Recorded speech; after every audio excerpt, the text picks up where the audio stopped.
Astaghfirullah. Bismillahirrahmanirrahim.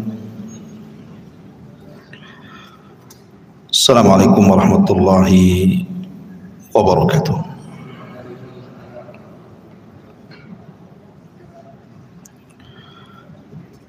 Alhamdulillah wassalatu wassalamu ala Rasulillah wa ala alihi wa sahbihi wa mawalah wa la hawla wa la quwata illa billahi wa ba'du. Alhamdulillah, di malam hari ini kembali kita bisa duduk untuk bertalabul ilmi di Masjid Muhajirin.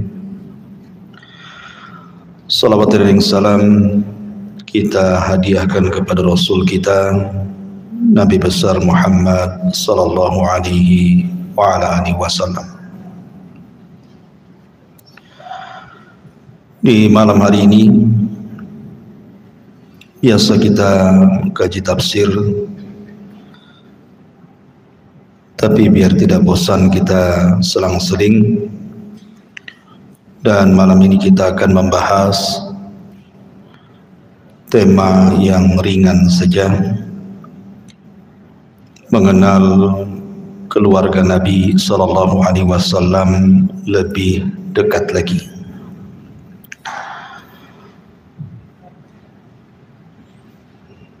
Tentu dalam keluarga ada paman-paman, bibi-bibi, istri, anak, cucu. Itulah keluarga. Maka di malam hari ini kita akan mengenal seputar keluarga Nabi sallallahu alaihi wasallam, siapa paman-pamannya, siapa bibi-bibinya, kemudian siapa saja istri-istrinya, kemudian juga anak-anaknya dan cucu-cucunya. Tentu pembahasan ini akan banyak nama yang kita akan sebut, dan tentunya juga nanti akan kita dapati nama-nama yang mungkin belum pernah kita dengar atau nama-nama yang sering kita dengar. Ma'asyiral muslimin yang dimuliakan Allah Subhanahu wa taala. Adapun nasab Nabi sallallahu alaihi wasallam sudah ma'ruf. Ayah beliau Abdullah dan ibunda beliau adalah Aminah, kakek beliau Abdul Muttalib, dan begitu seterusnya. Tapi yang jarang dibahas adalah siapa paman-paman Nabi sallallahu alaihi wa ala alihi wasallam. Ada yang mengatakan bahwa paman Nabi sallallahu alaihi wasallam itu berjumlah 10. Dan ada juga yang mengatakan jumlahnya 11. Di antara paman-paman Nabi sallallahu alaihi wasallam yang hidup sampai diangkatnya beliau menjadi nabi dan rasul adalah 4 orang. Adapun yang 6 orang, bagi yang mengatakan 10 pamannya, ataupun 7 orang bagi yang mengatakan 11, itu meninggal semuanya ketika Nabi SAW belum diangkat menjadi Nabi dan Rasul. Siapa mereka? Kita urut dari yang masuk Islam dulu. Di antara paman Nabi SAW yang masuk Islam pertama kali adalah Hamzah. Hamzah ibn Abdul Muttalib. Dan sejarah Islamnya Hamzah ma'ruf. Ketika Nabi SAW dicaci maki oleh Abu Jahal, ketika itu Hamzah sedang berburu. Kemudian pulang dari berburu, berjumpa dengan budaknya Abdullah ibn Jad'an. Kemudian diberitahu Maka Hamzah pun emosi dan marah, kemudian menemui Abu Jahal, langsung memukul kepalanya dengan busurnya sampai berdarah. Di situ dia mengatakan, kenapa kau berani mencaci maki keponakanku? Maksudnya Rasulullah, wa ana ala dini, sementara aku berada di atas agamanya.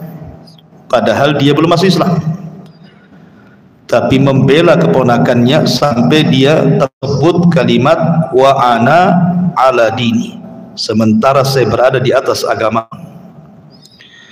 Sebab kata-kata inilah Hamzah akhirnya dapat hidayah. Dia pun kemudian masuk Islam sebelum hijrah Nabi SAW ke Madinah. Sempat terlibat beberapa peperangan, di antaranya perang Badar dan perang Uhud. Tapi Allah takdirkan Hamzah meninggal di perang Uhud di tangan Wahsy, budaknya Hindun, ada yang mengatakan budaknya Zubair ibn Mut'im. Itu Hamzah. Dan Hamzah dikenal Asadullah dan Asadu Rasulillah, singanya Allah dan singanya Rasul, sehingga wafatnya Hamzah menjadikan kesedihan tersendiri bagi Nabi SAW. Kemudian yang kedua, Abbas atau kunyahnya Abul Fadl. Abbas ini dia adalah paman Nabi SAW yang masuk Islam, tetapi Islamnya lebih dahulu Hamzah dibandingkan Abbas, karena Abbas ini sempat terlibat dalam perang Badar dan dia di barisan tentara Abu Jahal. Kemudian ketika kaum muslimin menang dalam Badar, Abbas ini salah satu tawanan kaum muslimin. Bahkan dia yang menangkapnya adalah bukan pasukan kaum muslimin, tapi malaikat yang ikut terlibat dalam perang Badar. Yang menangkap Abbas sehingga menjadi tawanan adalah malaikat. Sehingga ketika ada seorang yang mengaku dia yang menangkapnya, Abbas membantahnya, tidak, yang menangkapku adalah seseorang yang berbaju putih dan menggunakan kuda putih. Maka Rasul mengatakan itulah malaikat. Lah setelah perang Badar inilah baru kemudian Abbas ibn Abdul Muttalib dapat hidayah dan masuk Islam. Inilah dua paman Nabi SAW yang masuk Islam. Adapun yang kufur adalah Abu Talib dan Abu Lahab. Adapun Abu Talib sendiri, sebenarnya dia sudah ada keinginan untuk masuk ke dalam Islam, bahkan meyakini agama Islam itu agama yang benar dibandingkan agama kaumnya. Tapi karena fanatik kesukuan, maka Abu Talib pun justru memilih agama nenek moyang. Tetapi karena perjuangan Abu Talib, walaupun dia kafir, betul-betul memperjuangkan dakwah Nabi SAW sampai rela mengorbankan nyawanya, tapi sayang dia mati kafir, makanya dia dapat syafaat khusus.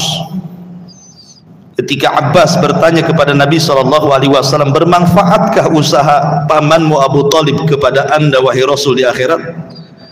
Maka Rasul mengatakan ya. Kemudian Nabi SAW mengatakan dia sebenarnya berada di gelombang api neraka, kemudian aku selamatkan sehingga dia diletakkan di neraka yang tingginya setumit tetapi cukup untuk mendidihkan kepalanya. Dan itu adalah syafaat khusus diberikan kepada Abi Talib, walaupun sebagian ulama menolak kalimat syafaat khusus karena syafaat itu harus keluar orangnya dari neraka, sementara Abu Talib tetap di neraka tetapi hanya diringankan azabnya saja. Dan itulah satu-satunya orang kafir yang diringankan azabnya, Abu Talib. Ketika detik-detik wafatnya Abu Talib, Nabi SAW sebenarnya sudah berusaha untuk memberikan hidayah, hidayatul irsyad. mengatakan kul ammi kalimatu la ilaha illallah uhajubika indallah. Katakan wahai pamanku kalimat la ilaha illallah, dengan kalimat itu aku akan berhujah dengan Allah supaya kau selamat. Tetapi di samping Abu Talib ini ada kawan-kawannya, ada Abu Jahal, ada Umayyah dan yang lainnya membisikkan juga dan mengatakan atarghabu an millati Abdul Muttalib ya Abu Talib, apakah engkau hendak membenci agama moyangmu Abdul Muttalib sehingga engkau akan beralih kepada agama Muhammad? Maka Abu Talib pun hanya memandang ke kanan dan ke kiri dan tidak mengucapkan apapun sampai nyawanya lepas dari badannya. Sehingga dari sini ulama ahli sunnah wal jamaah mengatakan Abu Talib mati kafir. Lah ketika Abu Talib meninggal ini, Rasul sedih. Kesedihan ini kemudian berasar kepada Abu Bakar Siddiq radhiyallahu anhu, berpengaruh kepada Abu Bakar Siddiq radhiyallahu anhu saat ayahnya masuk Islam. Ketika Abu Bakar masuk Islam, Abi Quhafa datang kepada Nabi SAW dan menjabat tangannya dan berbaiat kepadanya dan hendak masuk Islam. Tiba-tiba Abu Bakar menangis. Kemudian Nabi SAW mengatakan, ya Aba Bakrin lima tabki, kenapa kau menangis? Harusnya kau bahagia, orang tua masuk Islam. Tapi Abu Bakar mengatakan, ya Rasulullah, lau kana yaduhu makana yadihi khairun alayya min an yakun. Rasul, kalaulah yang menjabat tangan pada hari ini, yang membaiat dirimu dan masuk Islam adalah tangan pamanmu, bukan tangan ayahmu, jauh lebih baik bagiku. Maksudnya kata-kata Abu Bakar kepada siapa? Abu Talib. Kalau seandainya yang masuk Islam hari ini pamanmu Abu Talib, bukan ayahku, itu lebih baik bagiku. Abu Bakar hanya ingin membagi kebahagiaan sehingga dia mengucapkan kalimat seperti itu karena tahu sayangnya Rasul kepada Abu Talib. Makanya ketika meninggalnya Abu Talib, Rasul berdoa kepada Allah Subhanahu wa taala agar Allah mengampuni dosa-dosanya. Tetapi turun ayat, maka nalin nabi an yastaghfiru lil musyrikin walau kanu ulil qurba. Tidak boleh bagi seorang nabi meminta ampunkan akan dosa orang-orang musyrik walaupun kerabat dekatnya. Dari sini Abu Talib tidak selamat karena Allah Subhanahu wa taala turunkan ayat itu. Tetapi walaupun demikian Abu Talib terkenal membela Nabi SAW. Ketika pembesar Quraisy itu hendak menyakiti Nabi SAW, terhalang karena ada Abu Talib, sehingga mereka datang kepada Abu Talib dan mengatakan, ya Abu Talib, inna ibna akhik qad sabba alihatina wa farraqa jama'atana wa saffaha dinana. Wahai Abu Talib, lihat anak saudaramu itu, maksudnya Rasulullah, sudah membodoh-bodohkan Tuhan-Tuhan kami, sudah memporak-porandakan barisan kami, sudah menjelek-jelekan agama kami. Kalau engkau tidak menghentikannya, kami akan menghentikannya. Maka Abu Talib keesokannya datang kepada Rasul membawa ancaman para pembesar Quraisy ini. Tapi Nabi SAW tetap kekeh mendakwahkan dakwah tauhid dan mengatakan dha'fir riwayah, walaupun riwayat ini sebagiannya dilemahkan para ulama. Kata Nabi SAW, law wada'u syamsa fi yamini wal qamara fi shimali ma taraktu hadzal amr. Kalau seandainya mereka meletakkan matahari di tangan kananku, bulan di tangan kiriku, agar aku meninggalkan dakwah tauhid, demi Allah aku tidak akan meninggalkan dakwah tauhid. Maka melihat keteguhan Rasul, Abu Talib mengatakan, kalau begitu qul ma syi'ta waf'al ma ahbabta, katakan sesukamu wahai Muhammad, lakukan sekehendakmu dan aku siap membela. Itulah Abu Talib. Berbeda pula dengan Abu Lahab, sama-sama paman Nabi.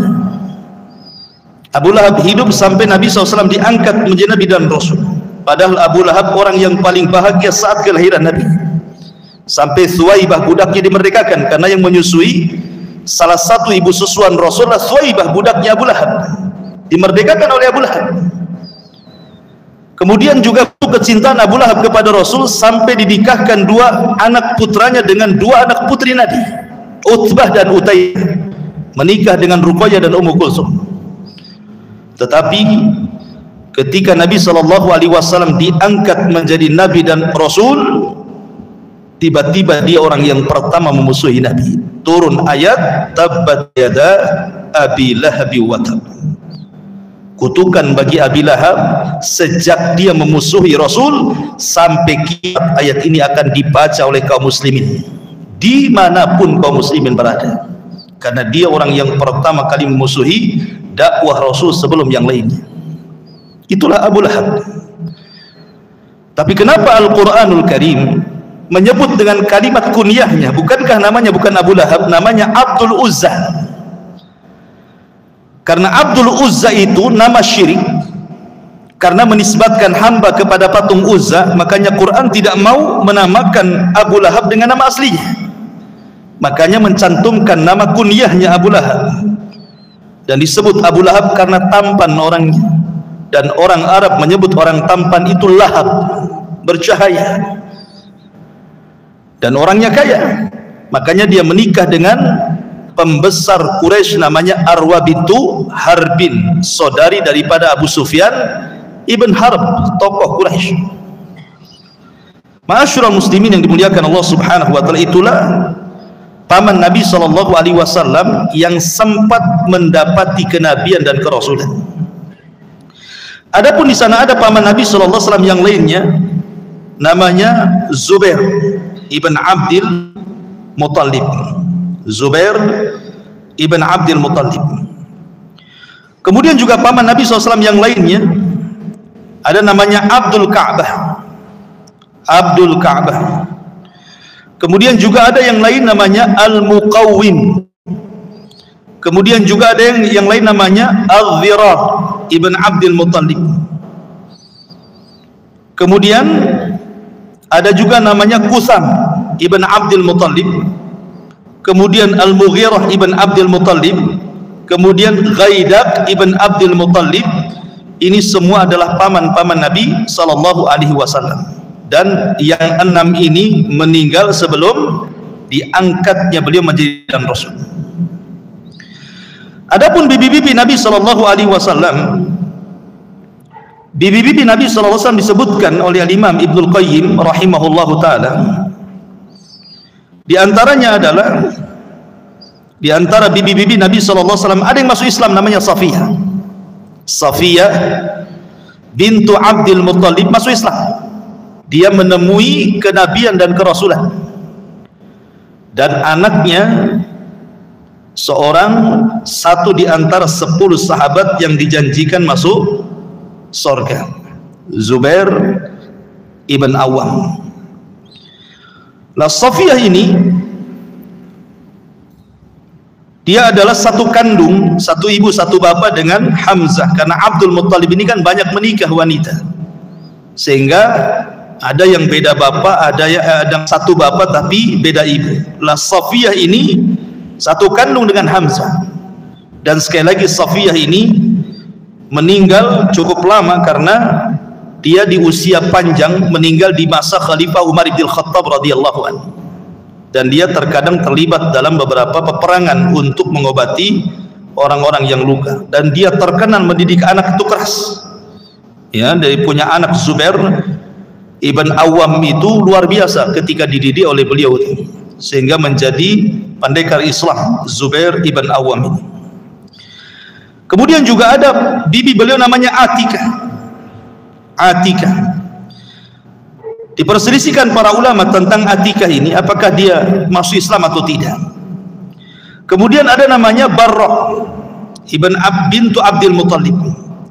Kemudian Arwah bintu Abdul Muttalib ini pun diperselisihkan apakah dia masuk Islam atau tidak. Kemudian Umaymah bintu Abdul Muttalib, dan yang terakhir Ummu Hakim Al-Baydha bintu Abdul Muttalib. Ini 6 bibi-bibi Nabi SAW, tetapi yang disepakati yang masuk Islam cuma satu, namanya Safiyah bintu Abdul Muttalib, ibu daripada siapa? Zubair ibn Awam, yang dibunuh oleh siapa? Oleh Ibn Hurmuz. Ya. Ma'asyiral muslimin yang dimuliakan Allah Subhanahu wa taala, ini paman-paman Nabi dan juga bibi-bibi Nabi sallallahu alaihi wasallam. Adapun istri-istri beliau ma'ruf, apa-apa kita murajaah. Pertama adalah Khadijah bintu Khuwailid, satu-satunya istri Nabi sallallahu alaihi wasallam. Ketika menikah dengan Khadijah, Rasul tidak berpoligami. Ya, karena Khadijah wanita sempurna. Nabi SAW mengatakan, kasura kamula minar rijali kathir, kamula minar rijali kathirun, walam yakmul minan nisai illa arba. Kata Nabi SAW, laki-laki sempurna itu banyak, tapi perempuan yang sempurna itu cuma 4 saja. Kemudian Nabi SAW menyebutnya, pertama Asiyah bintu Muzahim, istri Fir'aun. Yang kedua Maryam bintu Imran, ibunda Isa bin Maryam. Kemudian yang ketiga Khadijah bintu Khuwailid, istri Nabi SAW. Dan yang keempat Fatimah bintu Rasulullah SAW. Inilah 4 wanita terbaik dari seluruh wanita-wanita dunia. Lah salah satunya adalah Khadijah bintu Khuwailid. Lah Nabi SAW ketika menikah dengan Khadijah usianya berapa? 25 tahun. Sementara Khadijah sudah 40 tahun, artinya terpaut 15 tahun dengan Nabi SAW. Dan Khadijah pernah menikah dengan 2 laki-laki dan punya anak, tetapi anaknya memang tidak banyak diceritakan. Kemudian menikah dengan Nabi SAW. Lah ketika menikah dengan Nabi SAW inilah, maka seluruh harta kekayaannya setelah Rasul diangkat menjadi Nabi dan Rasul digunakan untuk berdakwah. Sampai-sampai ketika Aisyah radhiyallahu anha cemburu kepada Khadijah, padahal Khadijah sudah meninggal, Nabi SAW menceritakan bagaimana agungnya Khadijah di hadapannya dan mengatakan, ya Aisyah, bagaimana aku tidak cinta dengan Khadijah? Dia orang yang pertama masuk Islam di saat manusia kufur. Dia orang yang pertama membenarkan di saat manusia mendustakan diriku. Dia manusia yang pertama kali menginfakkan seluruh hartanya di saat manusia bakhil. Dan dari perutnya lah keturunanku lahir. Makanya wajar Rasul SAW sangat mencintai Khadijah. Kalau kita melihat kisah tentang turunnya wahyu, ketika Jibril betul-betul menampakkan kepada Rasul dalam bentuk aslinya, Rasul ketakutan. Kemudian Nabi SAW pulang dalam kondisi demam, sehingga sampai di rumah dia mengatakan, zammiluni zammiluni, selimuti aku selimuti aku. Maka Khadijah pun menyelimuti Rasul, kemudian menceritakan tentang kebaikan Nabi. Wallahi la yuhzikallahu abada, orang sepertimu tidak mungkin dihinakan. Tidak mungkin makhluk yang kau lihat itu iblis atau syaitan, tidak. Tidak mungkin itu tanda-tanda Allah akan menghinakan dirimu. Bukankah engkau orang yang baik, suka menjamu tamu, suka bersilaturahim, membantu orang susah, macam-macam diceritakan kebaikan Nabi SAW. Sampai untuk lebih menenangkan Rasul, Khadijah membawa Rasul kepada kerabatnya Waraqah ibn Naufal.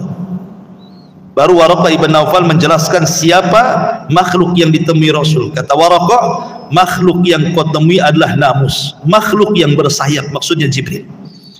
Itu juga pernah turun kepada Musa dan Isa. Kemudian Waraqah mengatakan, wahai Khadijah, suamimu akan jadi nabi dan kelak kaumnya akan mengusirnya. Kata Nabi SAW, ya Waraqah, macam mana kaumku akan mengusirku sementara mereka menghormati dan memuliakan diriku?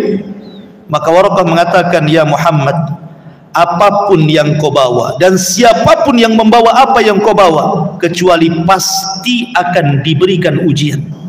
Kalau seandainya saat pengusiran itu terjadi aku masih hidup, maka aku yang akan membela. Tapi sayang, beberapa bulan setelahnya Waraqah meninggal dunia sebelum Rasul diangkat jadi Rasul, baru diangkat jadi Nabi. Ya. Ma'asyiral muslimin yang dimuliakan Allah Subhanahu wa taala. Kemudian istri yang kedua namanya Saudah bintu Jam'ah. Saudah bintu Jam'ah ini termasuk wanita yang awal-awal masuk Islam bersama suaminya. dan dia juga orang-orang yang ikut terlibat dalam hijrah ke Habasyah. Tetapi Allah Subhanahu wa ta'ala takdirkan Saudah ini suaminya meninggal, sementara keluarganya semua kufur. Lah Nabi SAW ingin melindungi agama Saudah. Akhirnya kemudian Nabi SAW menikahi Saudah karena ingin melindungi agamanya. Padahal Saudah itu sudah tua, jauh dibandingkan usia Nabi SAW. Kemudian istri yang ketiga Aisyah radhiyallahu anha, ummul mukminin, putri daripada Abu Bakar Siddiq radhiyallahu anhu. Dan Aisyah wanita cerdas, ya, karena ayahnya juga cerdas, Abu Bakar. Abu Bakar itu orang yang paling alim dengan nasab Quraisy. Jadi kalau orang-orang Quraisy itu berselisih soal nasab, maka mereka datang kepada Abu Bakar untuk diselesaikan. Dan Abu Bakar faham nasabnya seluruh kabilah Quraisy, sehingga karena memiliki hafalan yang luar biasa, turun kepada Aisyah ilmunya itu. Makanya Aisyah radhiyallahu anha, kata Imam Zuhri, kalau seluruh wanita-wanita Arab itu ditimbang ilmunya di satu neraca, dan ilmu Ummul Mukminin Aisyah ditimbang di neraca satunya, tentu ilmu Aisyah menjangkau seluruh ilmu wanita Arab, saking cerdasnya. Makanya dia wajar kemudian banyak meriwayatkan hadis sampai kepada kita, sehingga jumlahnya sampai 2000 hadis lebih. Sementara istri si Nabi tidak banyak, kecuali Ummu Salamah 30 hadis, yang lainnya mungkin 2, 3, 4 hadis gitu saja. Tapi menunjukkan bahwa Aisyah ummul mukminin salah satu daripada al-mukthiruna birriwayah, orang-orang yang banyak meriwayatkan hadis sampai kepada kita. Bahkan 1/4 Islam diriwayatkan oleh ummul mukminin Aisyah radhiyallahu anha. Jadi luar biasa, ya, berjasanya Aisyah kepada kita ummul mukminin radhiyallahu anha. Kemudian yang keempat Hafsah bintu Umar. Hafsah bintu Umar. Hafsah ini ketika meninggal suaminya mati syahid, Umar bin Khattab radhiyallahu anhu pernah menawarkan kepada Abu Bakar untuk dinikahi, tapi Abu Bakar tidak jawab. Kemudian datang kepada Utsman, Utsman memberikan alasan dia tidak mau. Maka Umar pun marah kepada Abu Bakar, kenapa dia tidak bisa memberikan jawaban, minimalnya kasih alasan, kenapa dia menolak. Tapi Abu Bakar diam saja. Dia melapor kepada Rasul atas sikap Abu Bakar itu. Maka Nabi SAW mengatakan, ya Umar, tenang saja, putrimu akan menikah dengan orang yang jauh lebih baik dibandingkan Abu Bakar. Tetapi Utsman akan menikah dengan wanita yang jauh lebih baik daripada putrimu. Rupanya Utsman menikah dengan siapa? Ruqayyah, putri Nabi. Dan Hafsah menikah dengan Rasul. Makanya kata Rasul, putrimu akan menikah dengan orang yang lebih baik dibandingkan Abu Bakar, maksudnya dirinya. Sementara Utsman akan menikah dengan wanita yang lebih baik daripada putrimu, maksudnya Ruqayyah. Maka kemudian Rasul SAW meminang Hafsah. Hafsah ini pernah diceraikan Nabi, hampir diceraikan Nabi. Tetapi kemudian Jibril datang kepada Nabi SAW dan mengatakan, jangan kau ceraikan Hafsah, karena dia istrimu di dunia dan di akhirat, dan dia seorang wanita yang rajin sholat malam dan berpuasa. Akhirnya Rasul tidak jadi menceraikan Hafsah. Kemudian yang nomor 5, Zainab bintu Huzaimah. Zainab bintu Huzaimah ini dikenal Ummul Masakin. Jadi dia punya usaha di rumahnya, dan penghasilannya itu diinfakkan kepada fuqara wal masakin, dekat dengan orang-orang fakir dan miskin. Makanya kemudian Zainab bintu Huzaimah dikenal sebagai Ummul Masakin. Tapi tidak lama pernikahan dengan Rasul, 3 bulan meninggal, ya, Zainab bintu Huzaimah ini. Kemudian yang nomor 6, Hindun bintu Abi Umayyah, atau dikenal dengan Ummu Salamah. Ummu Salamah ini termasuk wanita yang awal-awal masuk Islam bersama suaminya Abu Salamah, termasuk orang yang ikut hijrah sampai ke Habasyah 2 kali, kemudian ke Madinah. Ketika suaminya meninggal dunia, maka Nabi SAW juga sangat sedih, terutama juga Ummu Salamah sedih juga karena suaminya, dan tidak ada manusia, kata Ummu Salamah, yang lebih aku cintai daripada Abu Salamah. Jadi ketika meninggalnya Abu Salamah, banyak laki-laki yang datang kepada Ummu Salamah melamar. tetapi dia tolak alasannya karena tidak ada laki-laki yang lebih dicintai dibandingkan Abu Salamah. Maka Nabi SAW saat kematian Abu Salamah datang kepada Ummu Salamah dan mengajarkan doa. Doanya apa? Wahai Ummu Salamah, katakan Allahumma jurni fi musibati. Dan ini menjadi sunnah bagi kita. Kalau seandainya ada orang meninggal dan orang itu orang yang kita cintai, kemudian kita terpukul dengan kematiannya, maka berdoalah sebagaimana doa yang diajarkan Rasul kepada Ummu Salamah. Allahumma jurni fi musibati. Ya Allah, berikan pahala akan musibah yang menimpaku. Kemudian kata Rasul mengatakan, wakhlufli zaujan khairan min zauji. Dan gantikan orang yang lebih baik dibandingkan suamiku. Untuk kalimat ini Ummu Salamah tidak mau. Dia tolak kalimat ini. Kalau kalimat yang satu mau dia. Tapi kalau harus mengucapkan gantilah Abu Salamah dengan suami yang lebih baik lagi, saya nggak mau. Kenapa? Karena tidak ada laki-laki yang lebih aku cintai dibandingkan Abu Salamah, kata Ummu Salamah. Kata Rasul, sudah ucapkan saja. Akhirnya kata Rasul yang merintahkan, Ummu Salamah pun mengucapkan kalimat itu. Maka selang masa idahnya selesai, rupanya Rasul datang meminangnya. Oh, maksudnya yang lebih baik daripada Abu Salamah siapa? Nabi. Awalnya Ummu Salamah menolak, tidak mau dia menikah dengan Nabi SAW. Pertama karena dia wanita pencemburu, yang kedua anak-anaknya banyak. Makanya dia alasan kepada Rasul, tidak bisa, aku ini sudah berumur satu, anak-anakku banyak, dan aku wanita pencemburu. Kata Nabi SAW, adapun usiamu, usiaku juga sama, sudah tua, sama-sama tua, apa masalahnya? Adapun pencemburumu, aku akan berdoa kepada Allah agar Allah hilangkan cemburumu. Nah, ini doanya saya nggak dapat nih. Kalau dapat saya kasih tahu biar antum baca sama istri antum. Adapun anak-anakmu adalah anak-anakku. Akhirnya kemudian Rasul berdoa hilang cemburunya. Makanya dari seluruh istri Rasul yang paling bijak dan berakal itu Ummu Salamah. Yang paling bijak dan berakal dari semua istri Rasul, maksudnya selain Khadijah ya, adalah Ummu Salamah. Karena didoakan hilang kecemburuannya. Kalau istri yang lain itu kok suka cemburu dengan Nabi, kecuali Ummu Salamah. Makanya ketika Nabi SAW apabila di rumah Aisyah Ummul Mukminin radhiyallahu anha, karena Aisyah itu punya jatah 2 malam di rumah Aisyah, dan di rumah istri-istrinya 1 jatah saja, 1 malam saja. Alasannya apa? Karena yang 1 malam pemberian dari Saudah. Saudah ini sudah tua, sudah menopause, sehingga takut diceraikan Nabi. Jadi dia datang kepada Nabi SAW mengatakan, ya Rasulullah, jangan kau ceraikan aku, biarkan aku menjadi istrimu di dunia dan di akhirat, dan bagianku kuberikan kepada Aisyah. Sejak itulah Aisyah punya 2 malam, dan istri-istri yang lainnya punya 1 malam. Dan Nabi SAW pernah ditanya oleh Amr bin As tentang siapa orang yang paling dicintai. Rasul langsung mengatakan Aisyah. Dari situ sahabat tahu bahwa Rasul sangat mencintai Aisyah dibandingkan istri-istri yang lainnya. Makanya sahabat tahu kalau Rasul berada di rumah Aisyah, pasti dia lebih senang dibandingkan di istri-istri yang lainnya. Antum makan pengalaman kalau punya 2 istri atau 3 istri, pasti kalau antum tinggal di istri yang paling antum cintai, antum lebih betah di situ dibandingkan yang tidak dicintai. Sehingga sahabat tahu nih, Rasul kalau di rumah Aisyah ini senang nih. Dari situlah banyak para sahabat datang memberikan hadiah.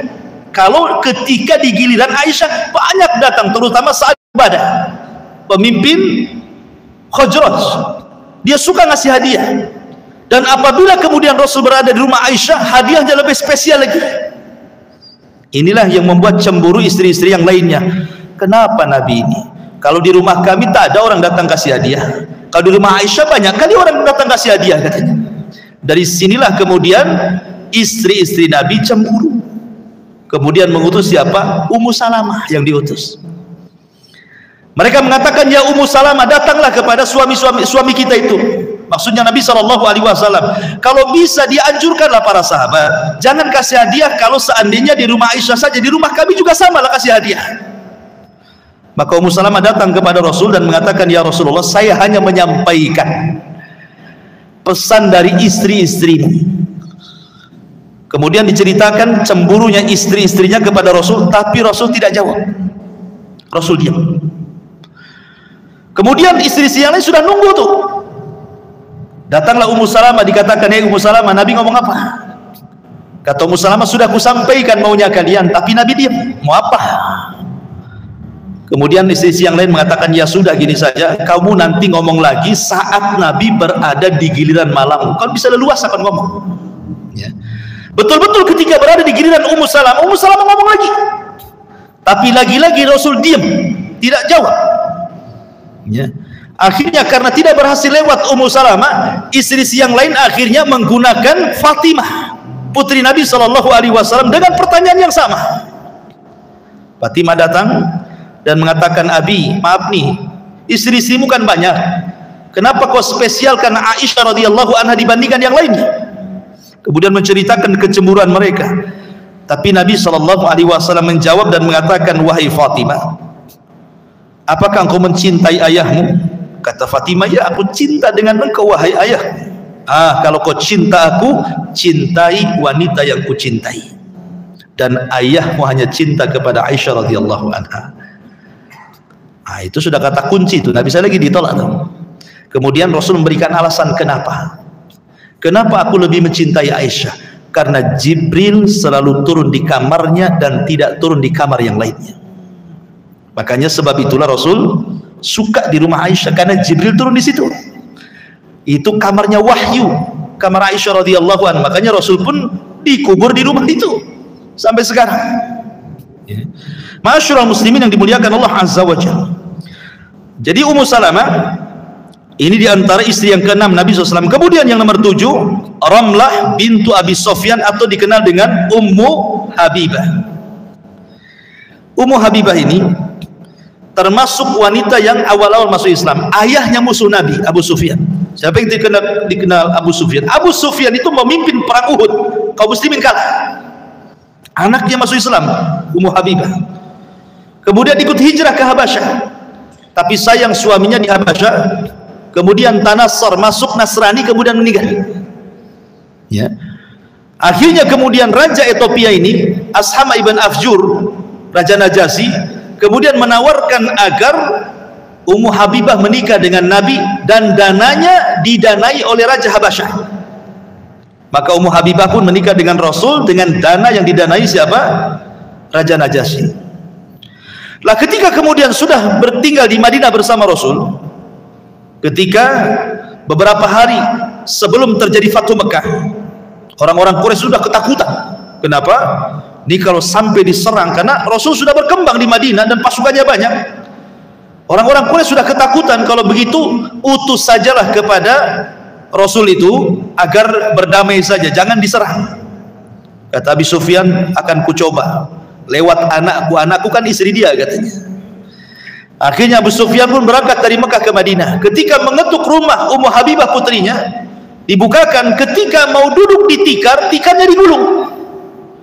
Marahlah Abu Sufyan dan mengatakan, hei anakku, apakah tikar itu lebih mulia dibandingkan diriku? Katanya, mau duduk digulung tikarnya, padahal ayahnya tuh. Kata Ummu Habibah, wahai ayahku, engkau adalah kafir najis. Tikar ini jauh lebih mulia dibandingkan dirimu, karena tikar ini tempat duduk suamiku Rasul sallallahu alaihi wasallam katanya. Akhirnya kemudian dia tidak bisa melobi, pulang sia-sia. Maka kaum muslimin bergerak, kemudian terjadi Fathu Mekah. Walaupun kemudian belakangan Abi Sufyan pun setelah Fathu Mekah masuk Islam, dan baik Islamnya bersama istrinya Hindu. Bahkan dari keturunannya ada yang menjadi raja pertama dalam Islam, Muawiyah ibn Abi Sufyan. Taib. Kemudian yang 8, Juwairiyah bintul Haris. Juwairiyah bintul Haris ini dia adalah anak dari pemimpin Bani Mustalik. Juwairiyah ini. Jadi ketika Nabi SAW mendengar Bani Mustalik ini Bani Mustalik ini mau menyerang Madinah, sebelum mereka menyerang diserang sama Nabi. dan berhasil ditaklukkan. Lah salah satu yang menjadi tawanan adalah anak pembesar Bani Mustalik namanya Juwairiyah bintul Harith. Ketika dia menjadi tawanan, maka dia pun kemudian menjadi budak mukatan, hamba sahaya yang hendak memerdekakan dirinya, dan Rasul siap memerdekakannya dengan syarat dia menikah dengan Nabi. Akhirnya dimerdekakan, menikahlah Juwairiyah dengan Nabi SAW, sebab pernikahannya satu kabilah Bani Mustalik masuk Islam. Juwairiyah ini, ya, satu kabilah masuk Islam gara-gara siapa? Juwairiyah masuk Islam. Begitulah pernikahan Rasul, asasnya dakwah. Bukan sebagaimana orang-orang menuduh Nabi SAW mengikuti hawa nafsu. Tidak. Latar belakang Rasul berpoligami ini bermacam-macam. Ada dalam rangka menyelamatkan agama seperti Saudah bintu Jam'ah, dan sudah tua, ya. Ada dalam rangka untuk berdakwah, salah satunya Juwairiyah dengan masuk Islam, satu kabilah masuk Islam, ya. Kemudian juga istri yang ke-9 Maimunah bintu Al-Harith. Maimunah bintul Harith ini yang turun padanya surah Al-Ahzab ayat 50. Wa mra'atan mu'minatan in wahabat nafsaha lin nabi in aradan nabiyyu an yastankihaha khalisatan laka min dunil mu'minin. Jadi wanita yang menyerahkan dirinya, menghibahkan dirinya untuk dinikahi Nabi. Banyak wanita-wanita di zaman itu ingin menghibahkan dirinya kepada Nabi, tapi tidak semua diterima. Contoh, ketika ada orang yang menghibahkan dirinya, ketika ada orang-orang Ansor sedang bermajelis seperti ini, datang wanita, Rasul, aku siap menghibahkan dirimu untukmu. Tapi Rasul tidak jawab sampai 3 kali. Tiba-tiba karena Rasul tidak ada jawaban, berdiri orang Ansor dan mengatakan, Rasul, biarkan wanita itu untukku, nikahkan aku dengan dia, katanya. Kata Rasul, kau punya apa? Kata Nabi, sekata orang ini, saya tidak punya apa-apa kecuali sarung yang kupakai ini. Kalau ku jadikan mahar, telanjanglah aku, katanya. Maka Rasul mengatakan, ya sudah, kalau gitu kau pergi ke rumahmu, cari walaupun hanya cincin dari besi, walau kana khataman min hadid. Pulang dia, cincin besi pun tak punya dia. Datang lagi sama Nabi, Rasul, cincin besi pun tak punya saya, katanya. Mau nikah tak punya modal. Akhirnya Rasul mengatakan, "Taib, kalau begitu kam hafidtal Quran? Berapa banyak kau hafal Quran?" Maka dia mengatakan, "Hafidtu surat kadza wa kadza." Aku menghafal surat ini dan ini dan itu. Kata Rasul, "Uzawwijuka bima ma'aka minal Quran." Kalau begitu ku nikahkan kau dengan hafalan Quranmu itu. Nah, itulah Islam itu mudah. Nikah tanpa modal, kayak gini nih, nikah tanpa modal. Maharnya dengan hafalan Quran. Ma'asyiral muslimin yang dimuliakan Allah Subhanahu wa taala. Kemudian yang nomor 10 namanya Safiyah bintu Huyai ibn Akhtab. Safiyah ini anak orang Yahudi. Dia anak orang Yahudi, orangnya pendek tapi cantik. Aisyah suka cemburu dengan Safiyah itu. Saking cemburunya Aisyah, terkadang Aisyah radhiyallahu anha sampai kemudian menggibahi Safiyah. Jadi suatu ketika Rasul bersama Aisyah radhiyallahu anha, Aisyah ini cemburu kepada Safiyah. Kemudian Aisyah mengatakan, "Ya Rasul, hasbuka an Safiyata kadza wa kadza." Rasul, Safiyah itu begini-begini loh. Tetapi tidak ngomong, hanya pakai isyarat tangan saja. Maksudnya Aisyah itu, Safiyah itu pendek, aku lo tinggi, gitu loh maksudnya. Istrimu Safiyah itu pendek, karena istri si Nabi itu kan ada yang pendek kayak dia, ada yang tinggi kayak Aisyah, ada yang gemuk kayak Hafsah. Kalau istri antum gemuk kayak Hafsah, kalau istri antum tinggi kayak Aisyah, kalau yang pendek kayak Safiyah, begitu. Ya. Jadi nah, semua sama postur tubuhnya. Ya. Jadi Nabi Rasul SAW marah karena Aisyah sudah menggibah Safiyah dengan isyarat. Maka Nabi SAW mengatakan, "Ya Aisyah, laqad qulti kalimatan law muzizat bihal bahru lamazazathu." Aisyah, engkau sudah mengucapkan satu kalimat yang kalau satu kalimat ini diletakkan di air lautan, semua air lautan tercemar dengan kalimatmu itu. Padahal sampah satu kota Batam dilempar ke lautan, tidak mungkin tercemar air lautan itu, walaupun satu kota Batam, kan lautan luas. Tapi satu kalimat ghibah sudah cukup mencemari air lautan, menunjukkan dosa ghibah ini lebih sampah dibandingkan sampah, kan itu ya, karena bisa mencemari air lautan. Ya. Ma'asyiral muslimin yang dimuliakan Allah Azza wa Jalla, dan yang terakhir, yang nomor 11, istri Rasul namanya Zainab bintu Jahsin. Zainab bintu Jahsin ini sebenarnya pernah dipinang oleh Nabi SAW, tapi bukan untuk dirinya, untuk anak angkatnya namanya Zaid ibn Harithah. Rasul itu punya anak angkat namanya Zaid ibn Harithah. Ketika mendengar bahwa pinangan Rasul untuk Zaid, keluarga Zainab tak maulah. Kenapa? Karena Zaid ini kan budak berkulit hitam, dimerdekakan Rasul dan dijadikan anak angkat Rasul, dan itu budaknya Khadijah. Karena untuk menghibur saat meninggalnya Qasim dan Abdullah, sehingga Rasul sedih tidak punya anak laki-laki, maka Khadijah kemudian menghadiahkan budak bernama Zaid untuk dijadikan anak angkat. Maka dimerdekakanlah budak itu, kemudian menjadi anak angkat Rasul, sampai nasabnya pernah oleh Rasul dinasabkan kepada dirinya menjadi Zaid bin Muhammad, tapi ditegur Allah dengan turun surah Al-Ahzab, tidak boleh anak angkat dinasabkan kepada bapak angkat, kembalikan kepada bapak aslinya. Maka akhirnya dari Zaid bin Muhammad dibalikan kepada Zaid ibn Harithah. Lah Rasul sayang dengan Zaid ini, makanya dicarikan wanita terbaik, termulia, tercantik, namanya Zainab bintu Jahsin. Ketika datang kepada keluarga Zainab, dikatakan, untuk siapa Rasul meminang? Apakah untukmu? Kami senang. Kata Rasul, tidak, untuk anak angkatku Zaid. Zaid katanya. Mereka nolak. Kemudian turun ayat, ma kana li mu'minin wala mu'minatin idza qadallahu wa rasuluhu amran an yakuna lahumul khiyaratu min amrihi wa man ya'sillaha wa rasulahu faqad dhalla dhalalan mubina. Tidak layak bagi seorang mukmin laki-laki perempuan apabila putusan Allah dan Rasulnya sudah jelas, tiba-tiba ada kebimbangan. Tidak boleh. Karena barang siapa yang disesatkan Allah, bermaksiat kepada Allah, maka dia telah tersesat dengan kesesatan yang nyata. Turun ayat ini, akhirnya keluarga Zainab pun mengatakan sami'na wa ata'na. Nikahlah Zainab dengan Zaid. Tapi karena tidak sekufu, akhirnya banyak cekcok keluarganya. Ketika banyak cekcok itulah Allah Subhanahu wa taala perintahkan kepada Rasul untuk ngomong kepada Zaid agar diceraikan Zainab. Setelah habis masa iddahnya, maka tiba-tiba Nabi melamar Zainab bintu Jahsin untuk dirinya. Kenapa Nabi SAW menikahi bekas istri anak angkatnya? Tentu dalam rangka untuk menghilangkan tradisi buruk jahiliyah yang menganggap anak angkat dengan anak kandung itu sama. Tidak, Islam tidak menyamakan. Anak angkat tetap anak angkat, anak kandung anak kandung. Anak kandung kalau menikah, maka istrinya walaupun sudah diceraikan tetap menjadi mahram mu'abbad, tidak boleh nikahi. Tapi kalau anak angkat kemudian bercerai dengan istrinya, bapak angkatnya boleh menikahi mantan istri anak angkatnya karena tidak ada hubungan mahram sama sekali. Jadi Rasul ingin menghilangkan tradisi jahiliyah ini dengan menikahi Zainab bintu Jahsin. Dari sini dia bangga. Kenapa? Karena perintah menikahnya Zainab dengan Rasul itu dari langit, ya, turun wahyu.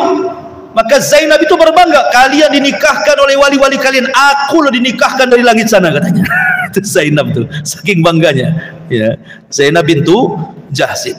Lah ini istri si Nabi SAW, ada 11. Kemudian masuk kepada anak-anak Nabi SAW. Anak-anak Nabi SAW, ikhwatu fiddin yang dimuliakan Allah Subhanahu wa taala. Dari 11 istri Nabi, hanya 2 wanita yang melahirkan keturunan Nabi. Satu dari istri sahnya dan satu dari budaknya, Maria Al-Qibtiyah. Walaupun dikhilafkan apakah Maria itu istri Nabi ataukah budaknya, tapi yang masyhur dia budaknya. Jadi dari Khadijah, pertama Khadijah, dia punya 2 anak laki-laki dan 4 anak perempuan. Dari Khadijah lahirlah 6 keturunan Nabi SAW. Yang pertama lahir, anak pertama laki-laki sebenarnya. Anak pertama Rasul itu laki-laki, namanya Qasim. Makanya Nabi SAW dikunyah dengan nama anak terbesarnya Qasim, namanya Abul Qasim. Rasul itu dikunyah dengan Abul Qasim. Sebagaimana hadis Nabi SAW, man sama fi yaumin yushakku fihi faqad asa Abul Qasim. Barang siapa yang berpuasa di hari yang diragukan, maka dia telah bermaksiat dengan Abul Qasim. Maksudnya Nabi sallallahu alaihi wasallam. Jadi Qasim dijadikan kunyah Nabi karena anak paling besar, anak pertama yang lahir dari Nabi. Tetapi sayang, Qasim meninggal di waktu bayi. Kemudian setelah Qasim meninggal di waktu bayi, lahir berturut-turut anak perempuan. Dimulai daripada Zainab. Kemudian lahir setelah Zainab Ruqayyah. Kemudian setelah Ruqayyah lahir Ummu Kulsum.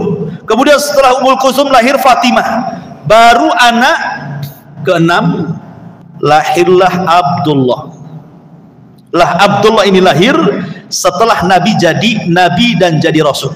Artinya sudah turun surah Al-Alaq dan Mudaththir, lahirlah Abdullah. Makanya Rasul memberikan kunyah At-Tayyib atau At-Tahir. At-Tahir orang suci, Tayyib orang baik gitu ya. Tapi sayang Abdullah juga meninggal dunia. Artinya Qasim meninggal di waktu bayi, Abdullah meninggal di waktu bayi. Tetapi anak-anak perempuan Rasul sempat menikah semua. Pertama Zainab menikah dengan Abul As ibn Rabi dan punya anak 3, 1 keguguran, 1 dalam kandungan keguguran. Kemudian yang nomor pertama namanya Ali ibn Abil As ibn Rabi, meninggal juga di waktu bayi. Kemudian Umamah sempat besar, bahkan menikah dengan Ali bin Abi Thalib setelah meninggalnya Fatimah. Jadi Fatimah mewasiatkan kepada Ali, kalau saya meninggal nikahilah Umamah. Umamah itu anak daripada Zainab ya. Makanya antum kalau istri sakit, wasiatlah gitu. Kira-kira saya nikah dengan siapa nih? Ya.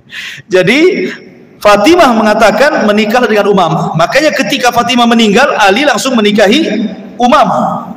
Umamah putri daripada Abil As atau bintu Zainab bintu Rasulullah sallallahu alaihi wasallam. Tapi ketika Ali meninggal, kemudian dinikahi oleh Zubair ibn Naufal dan tidak punya keturunan sama sekali. Kemudian yang nomor 2 Ummu Kulsum. Ummu Kulsum dinikahi oleh anaknya Abu Lahab, Utbah. Tapi belum digauli sudah diceraikan. Karena ketika itu bapaknya bermusuhan dengan Nabi sallallahu alaihi wasallam. Bapaknya Abu Lahab minta diceraikan. Akhirnya kemudian diceraikan. Ketika diceraikan, Utsman bin Affan datang melamar Ruqayyah. Dan dari pernikahan Utsman dengan Ruqayyah inilah lahir Abdullah. Tapi sayang, Abdullah di waktu masih kecil, dia pegang ayam, tiba-tiba dipatuk matanya. Kemudian dengan sebab itulah dia meninggal. Dipatuk matanya. Ya, makanya hati-hati anak antum, jangan dekat-dekat ayam kalau masih kecil. Karena Abdullah ini putra Utsman dari Ruqayyah ini meninggal dengan sebab dipatuk tuh sama ayam matanya, sehingga demam meninggal dunia. Artinya dari Ruqayyah tidak punya garis keturunan Nabi karena meninggal Abdullah kan begitu. Dari Zainab tidak ada, Ruqayyah tidak ada. Kemudian setelah meninggal Ruqayyah, Utsman menikah dengan adiknya Ummu Kulsum pun tidak punya keturunan. Kemudian Fatimah menikah dengan Ali. Dari Fatimah ini nanti saya akan ceritakan turunannya banyak ya. Kemudian anak Nabi SAW yang terpisah yang bukan dari Khadijah adalah dari Maria Al-Qibtiyah. Maria Al-Qibtiyah lahirlah Ibrahim. Itu lahir di ujung-ujung Rasul mau meninggal ya. Jadi ketika Rasul sudah lama tinggal di Madinah dan di akhir-akhir hayat Rasul, Allah takdirkan punya anak pula laki-laki. Apa tidak senang tuh? Sudah Qasim meninggal, Abdullah meninggal kan, di ujung-ujung hayatnya Rasul sudah tua, Allah takdirkan dari budaknya punya anak namanya Ibrahim. Kenapa diberi nama Ibrahim?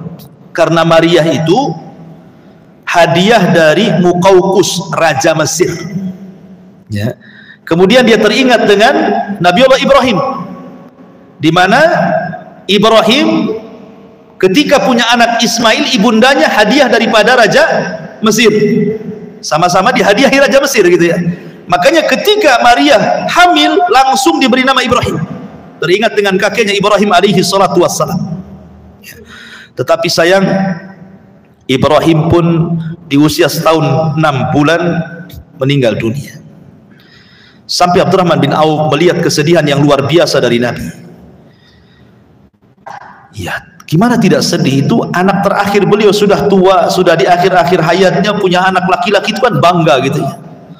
Tiba-tiba kemudian meninggal dunia, apa enggak sedih Rasul? Sehingga Nabi harus menangis berhari-hari. Sampai Abdurrahman bin Auf itu melihat tangisan Rasul, heran sehingga mengatakan, kenapa anda menangis wahai Rasul?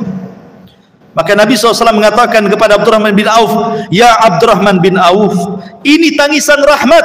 Wa innal aina la tadma wa innal qalba la tahzan wa ma naqulu illa ma yarda rabbuna wa inna bi firaqika ya Ibrahim la mahzunun.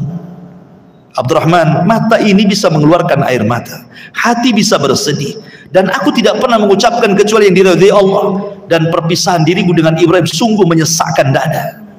Ya, akhirnya kemudian semua anak-anak Rasul yang laki-laki meninggal. Di sini ada hikmah kenapa anak-anak Rasul yang laki-laki harus meninggal. Kenapa bagi Nabi harus meninggal dan tidak boleh punya anak laki-laki sampai dia besar? Ulama menjawab, satu, karena kebiasaan para nabi kalau punya anak sampai besar pasti mewarisi kenabian. Sementara la nabiyya ba'di, tidak ada nabi sepeninggalku, kata Nabi. Lihat, Nabi Zakaria punya anak Yahya jadi nabi. Kemudian Ibrahim punya anak Ismail jadi nabi. Ibrahim punya anak Ishak jadi nabi. Ishak punya anak Yakub jadi nabi. Yakub punya anak Yusuf jadi nabi. Daud punya anak Sulaiman jadi nabi. Jadi anak-anak laki-laki Rasul tidak ada yang hidup. Sebab kalau hidup dikhawatirkan jadi nabi, dan itu akan bertentangan dengan pengakhiran nabian dan kerasulan. Yang kedua, dikhawatirkan ada pengkultusan. Dikhawatirkan ada pengkultusan. Sebab Nabi SAW di masa hidup saja mengatakan, la tutruni kama ataratin nasara Isa bin Maryam, innama ana abdun wa rasuluh. Kata Nabi SAW, jangan kau berlebih-lebihan kepadaku seperti berlebih-lebihannya orang Yahudi dan Nasrani mengatakan Uzair anak Allah, mengatakan Isa anak Allah. Katakanlah saya hamba Allah dan Rasulnya. Hamba jangan disembah, Rasul jangan didustakan, supaya jangan ada ghulu ekstrim dalam penyanjungan gitu. Baik, itu diantara putra-putra Nabi SAW. Sekarang masuk pada cicit Nabi SAW, ahfad, cucu-cucu Nabi. Ma'asyiral muslimin yang dimuliakan Allah Subhanahu wa taala. Cucu-cucu Nabi SAW, pertama dari Zainab sudah jelas, Ali meninggal. Kemudian bayi yang dikandungan Zainab pun keguguran meninggal. Kemudian Umamah pun menikah dengan Ali, dan selanjutnya dengan Zubair bin Nawfal pun tidak punya keturunan. Akhirnya sampai di sini tutup keturunan Nabi. Kemudian Ummu Kulthum anak Abdullah juga meninggal di waktu kecil karena dipatuk ayamnya, maka tidak ada garis keturunan dari Ruqayyah. Kemudian dari Ummu Kulthum tidak punya anak, tidak punya garis keturunan, hanya dari Fatimah inilah. Fatimah ini punya 3 laki-laki dan 2 perempuan. 3 laki-laki dan 2 perempuan anaknya Fatimah ini. Adapun yang laki-laki pertama Hasan, kemudian adiknya Husain, kemudian adiknya yang ketiga Muhassin. Hasan, Husain, Muhassin. Kenapa dinamai seperti itu? Jadi ketika lahirnya Hasan, Ali menamai Harbun. Harbun itu peperangan artinya. Rasul datang, kasih nama, siapa anakmu? Kata Ali, Harbun. Jangan, kasih nama Hasan. Maka dinamai Hasan. Lahirlah Husain. Kemudian Rasul datang, ini siapa namanya? Harbun. Harbun lagi katanya. Jangan dikasih nama Harbun, kasih nama Husain. Kemudian lahir lagi, ini siapa? Harbun. Asik Harbun saja kasih nama. Kata Rasul, jangan, kasih nama Muhassin. Kemudian Rasul mengatakan, aku ingin menamai anak-anak kamu seperti anak-anak Nabiullah Harun, Sobar, Sobir, Musobbar katanya. Artinya Hasan, Husain, Muhassin gitu maksudnya. Maka itu anak laki-laki daripada Fatimah. Kemudian anak perempuannya ada namanya Ummu Kulthum dan Zainab. Berarti Hasan, Husain, Muhassin, Zainab, Ummu Kulthum. Ya. Ummu Kulthum ini menikah dengan Umar. Jadi salah satu putri Ali bin Abi Thalib itu namanya Ummu Kulthum, menikah dengan Umar. Alasannya apa? Karena Umar radhiyallahu anhu mengatakan, kepada Ali radhiyallahu anhu dan mengatakan, "Ya Ali, aku mendengar sabda Nabi, semua nasab manusia akan terputus di akhirat kecuali nasab yang punya nasab dengan Nabi, dan aku ingin tersambung nasabnya dengan Nabi. Nikahkan putrimu denganku." Maka menikahlah Ummu Kulthum dengan Umar. Punya anak dua, namanya Zaid. Yang pertama namanya Zaid gitu ya. Kemudian Zainab. Dua-duanya meninggal, tidak punya keturunan dari Ummu Kulthum ya.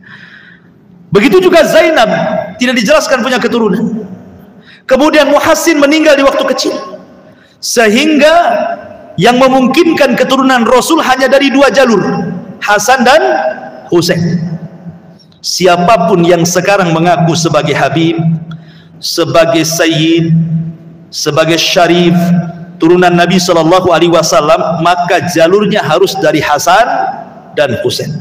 Kalau tidak nyambung, jangan ngaku turunan Nabi ya. Adapun Hasan sendiri sebenarnya anaknya banyak.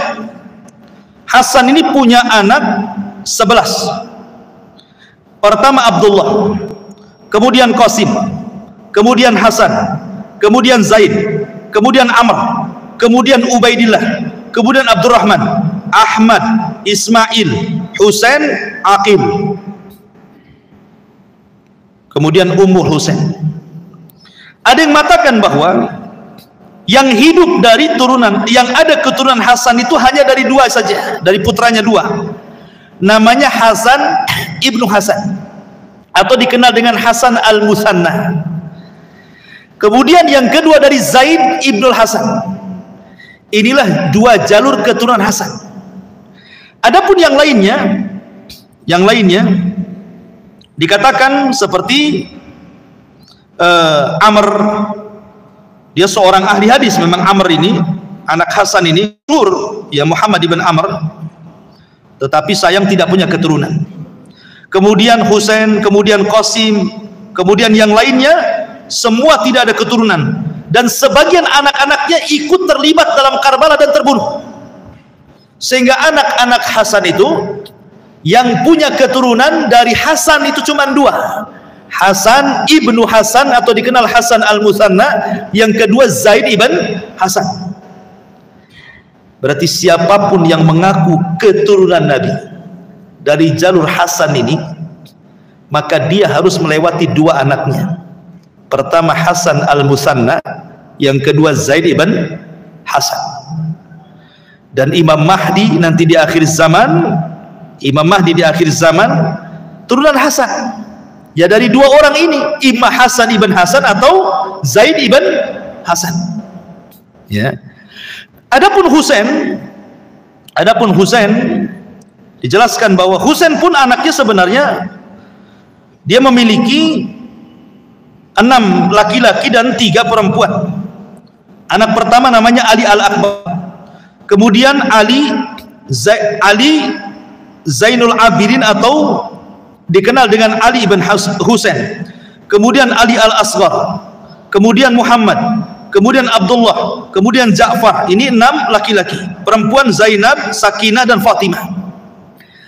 Lah Allah takdirkan keluarga Husain ini terbunuh di Karbala. Anak laki-lakinya semua terbantai di Karbala. Yang selamat cuma satu, namanya Ali ibn Husain atau kunyahnya Zainul Abidin. Kebetulan dia lagi sakit, berada di kemahnya.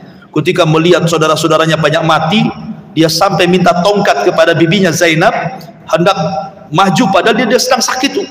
Tapi kemudian Husain ayahnya mengatakan, jangan terlibat, selamatkan anakku satu ini supaya ada keturunan dariku. Maka diselamatkan dia. Maka yang hidup cuma satu, namanya Ali bin Hasan atau dikenal dengan Zainul Abidin. Maka siapapun yang mengaku keturunan Habib, Nabi, Syarif, Sayyid dari jalur Husain, maka harus dari jalur Ali bin Husain. Berarti di sini cuma 3 jalur keturunan Nabi. Dari Hasan 2, Hasan dan Zaid. Dari Husain 1, Ali bin Husain. Kalau tidak nyambung ketiga ini, jangan ngaku Habib, jangan ngaku Sayyid, jangan ngaku Syarif, Karena dari zaman dulu banyak orang yang ngaku-ngaku Habib untuk urusan faktor politik, untuk urusan faktor dunia, untuk supaya dihormati orang dan begitu seterusnya. Ya, yang penting muka Arab ngaku Habib aja gitu ya. Ya, nggak bisa. Karena turun Nabi itu sudah jelas. Ya. Bahkan dulu waktu saya di Yaman, saya itu punya seorang syekh. Saya belajar kepada dia, namanya Syekh Muhammad Said. Ya, waktu di Taiz itu. Saya baru tahu kalau dia dari dzurriyyahnya Nabi Shallallahu Alaihi Wasallam. Karena di Yaman itu sudah jelas kabilah-kabilah yang jalurnya sampai kepada Nabi Shallallahu Alaihi Wasallam itu. Tetapi subhanallah, guru saya ini, Syekh Muhammad bin Said ini, tawadu orangnya, akhlaknya baik, tidak merasa dia keturunan Nabi. Kalau zaman sekarang kan disebut-sebut kan, keturunan Nabi itu kebanggaan gitu ya. Padahal dia syekh, saya besar di Yaman, tidak pernah ngomong saya keturunan Nabi. Karena apa? Bagaimanapun dalam Islam itu yang dipertaruhkan di hadapan Allah itu bukan nasab, tetapi amal. Kata Nabi SAW, la fadlah bainal arabi wal a'jam walal aswad alal ahmar illa bitaqwallah. Tidak ada bedanya Anda mau orang Arab, Anda mau orang non-Arab, Anda mau orang kulit putih, Anda mau orang kulit hitam, semua yang membedakan takwa. Tapi walaupun demikian ada hak-hak kepada ahlul bait. Tetap kita mencintai mereka, kita tetap menolong mereka, kita tetap berusaha untuk meletakkan hak-hak ahlul bait sebagaimana diletakkan oleh Nabi SAW. Karena Rasul mengatakan, udzakirukumullahu fi ahli baiti, aku ingatkan agar kalian menjaga ahli baitku. Artinya ada hak-hak, ya. Tidak sebagaimana orang-orang Syiah menuduh kita ini tidak cinta dengan ahli bait. Kalau kita tidak cinta dengan ahli bait, ngapain antum tasyahud Allahumma salli ala Muhammad wa ala ali Muhammad? Kalimat ala ali itu apa artinya? Keluarga Muhammad artinya. Setiap hari kita sebut dalam tasyahud kan? Itu menunjukkan kecintaan kita kepada ahlu bait. Tetapi ahlu bait siapa? Yang betul-betul ahlu bait, ya, yang mengikuti sunnah Rasul. Karena ketika Nabi menceritakan tentang kisah tentang fitnah akhlas di akhir zaman gitu ya, kemudian disebutkan fitnah-fitnah yang lain, kata Nabi SAW, sumbernya orang-orang dari keturunanku, kata Rasul, tapi mereka jauh dari petunjukku. Rasulullah mengatakan seperti itu kan. Justru sumber fitnah itu dari keturunanku ketika dia tidak mengikuti petunjukku, ya. Walaupun kita tetap menghormati mereka, dan masih ada keturunan Nabi sampai sekarang, jangan dibilang nggak ada. Karena ada juga orang yang kemudian saking bencinya seperti orang-orang Khawarij, orang-orang Nasibi, mereka mengatakan tidak ada keturunan Nabi, terbunuh semua di Karbala. Enggak ada. Hasan masih ada, Hasan dan Zaid. Husain masih ada, Zul Abidin. Lah kalau memang tidak ada keturunan Nabi, cemana cerita Imam Mahdi itu? Bukankah Rasul mengatakan Imam Mahdi itu keturunanku? Dan itu ya, namanya sama dengan namaku, nama bapaknya sama dengan nama bapakku, Muhammad bin Abdullah. Menunjukkan bahwa keturunan Nabi itu masih ada sampai kiamat. Jangan dikatakan tidak ada gitu ya. Ada loh. Imam Mahdi ini turunan siapa kalau tidak ada? Turunan Nabi SAW. Nah, dari sini masyarul muslimin yang dimuliakan Allah Azza wa Jalla, inilah diantara keluarga Nabi SAW, paman-pamannya, istri-istrinya, anak-anaknya, dan cucu cicitnya. Wallahu a'lam bishawab. Ini yang bisa sampaikan. Karena waktu sudah lebih jam 9, tidak ada tanya jawab. Kita tutup dengan doa kafaratul majlis. Subhanakallah bihamdika asyhadu an la ilaha illa anta astaghfiruka wa atubu ilaik. Allahu ta'ala. Assalamualaikum warahmatullahi wabarakatuh.